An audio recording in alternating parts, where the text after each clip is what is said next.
Hi, this is Josh Robinson. For my prose speech, I knew right away the book that I was going to do because it's my favorite book. It's called Green Lights. It is a autobiography slash memoir from Matthew McConaughey. He's the author.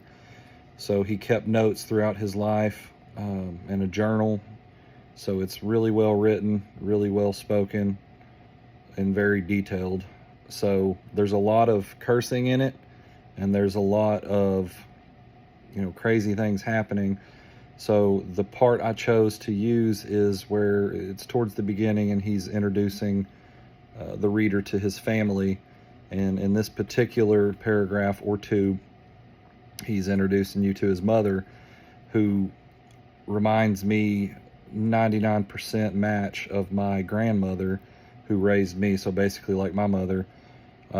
He is from a small town in Texas, just like my grandma is, and just kind of makes me laugh when I read it. And I'll do a couple of paragraphs here from that now. So he says, I'll start with my mom. She's a true baller, living proof that the value of denial depends on one's level of commitment to it. She's beat 2 types of cancer on nothing more than aspirin and denial. She's a woman that says, I'm gonna before she can, I would before she could, and I'll be there before she's invited. Fiercely loyal to convenience and controversy, she's always had an adversarial relationship with context and consideration because they ask permission. She might not be the smartest person in the room, but she ain't crying. She's 88 now, and seldom do I go to bed after her or wake up before her. Her curfew when she was growing up was when she danced holes big enough in the feet of her pantyhose that they came up around her ankles. Nobody forgives themselves quicker than she does, and therefore she carries zero stress. I once asked her if she ever went to bed with any regrets. She quickly told me, every night, son, I just forget them by the time I wake up. She always told us, don't walk into a place like you want to buy it, walk in it like you own it.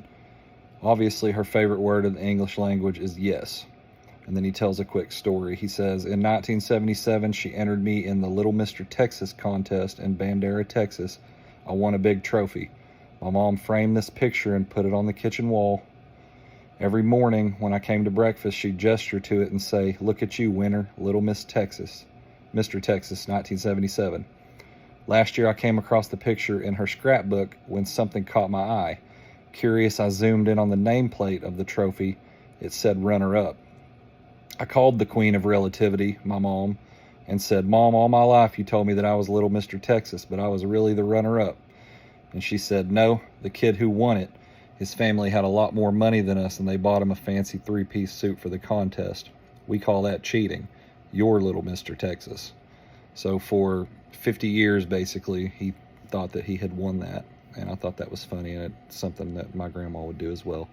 Anyway, thank you.